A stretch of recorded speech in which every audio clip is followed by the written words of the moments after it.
বুধবার সূচনা হলো সুন্দরবনের ঐতিহ্যবাহী বঙ্গভূমি মেলা। উত্তর চব্বিশ পরগনার প্রত্যন্ত সুন্দরবন এলাকা ইগলগঞ্জের ধানিখালী পুবের খেতে পশ্চিম খেজুরবেড়িয়ার যুবক সমিতির বঙ্গভূমি মেলা বুধবার 25শে ডিসেম্বর শুভ সূচনা হলো এই ঐতিহ্যবাহী মেলার। এদিন এই মেলার প্রদীপ প্রজ্বলন করে শুভ সূচনা করলেন বসিরহাট অ্যাডিশনাল এসপি দুর্বার ব্যানার্জি। এছাড়া উপস্থিত ছিলেন হাসনাবাদ থানার আইসি গোপাল বিশ্বাস সহ একাধিক বিশিষ্ট ব্যক্তিবর্গ। এই মেলা চলবে 25শে ডিসেম্বর থেকে 31শে ডিসেম্বর পর্যন্ত। দর্শকদের মন জয় করতে আসছে কলকাতা তথা কলকাতার টলিউডের এক ঝাঁক অভিনেতা ও অভিনেত্রী। পাশাপাশি থাকছে কলকাতার চিতপুরের যাত্রাপালা। এই মেলার মধ্যে দিয়ে এলাকার মানুষদের আনন্দ দেওয়ার পাশাপাশি সম্প্রীতির এক মিলন ক্ষেত্র হয়ে ওঠে। একাধিক লোকের সমাগম ঘটে এই মেলার কয়েকটা দিন ঘিরে। প্রথম কথা, আজকে যে আপনারা মেলাটা দেখছেন বঙ্গভূমি মেলা নামে, এই মেলাটা শুরু হচ্ছে গত 2021 সাল থেকে। তো এই মেলার বয়স 3 বছর।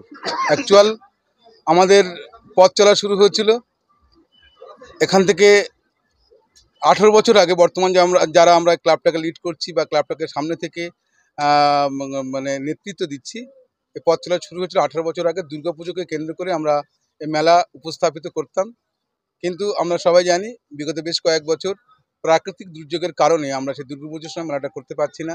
তারপর বিজয় সম্মেলনের অনুষ্ঠান হিসাবে আমরা বেশ কালী পুজোর কয়েকদিন আগে আমরা এই মেলাটা করতাম, তখনও দেখেছি প্রাকৃতিক বিপর্যয়। তাই অনেক চিন্তাভাবনা করে সদস্যদের সম্মিলিত একটা আলোচনা করে আমরা চিন্তাভাবনা করলাম যে পুজোর সময়টা পুজো করব, আর আমরা যে ধরনের আর্টিস্ট বা যে ধরনের আয়োজন আমরা করি, এই আয়োজনটা যদি সত্যি সত্যি মানুষের সামনে না তুলে ধরতে পারি, তাহলে আমাদের এই প্রচেষ্টা বৃথা হয়ে যায় এবং আমাদের একটা কষ্ট থেকে যায় যে মানুষের কাছে পৌঁছানোর বা মানুষের কাছে একটা বার্তা দেওয়ার যে প্রয়াস থাকে, সেটা আমরা দিতে পারি না।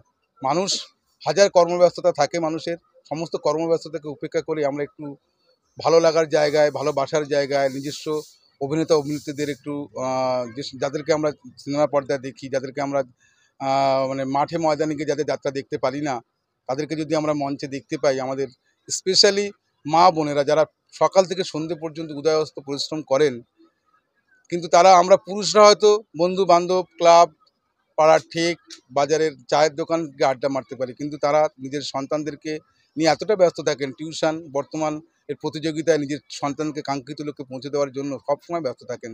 তাদের কিন্তু কোনো অনুষ্ঠানে যাওয়া হয় না। প্রত্যন্ত গ্রাম এই সুন্দরবন অঞ্চলে আমরা সেই শহরের থেকে অনেকটা বিচ্ছিন্ন। তাই শহরে গিয়ে এই ধরনের অনুষ্ঠান দেখা সম্ভব হয় না আমাদের। আমরা মধ্যবিত্ত বা গরিব এলাকায় বা দারিদ্র্য সীমার নিচে আমরা অনেকেই বসবাস করি। তাদের এই নাইট ক্লাব নেই, তাদের জন্য ভালো হল নেই, থিয়েটার নেই। তাদেরকে তাদের সেই স্বপ্নের নায়ক নায়িকা, সিরিয়ালের নায়ক নায়িকাদেরকে এখানে এনে আনন্দ দেওয়ার একটা প্রচেষ্টা থাকে। আর হাজার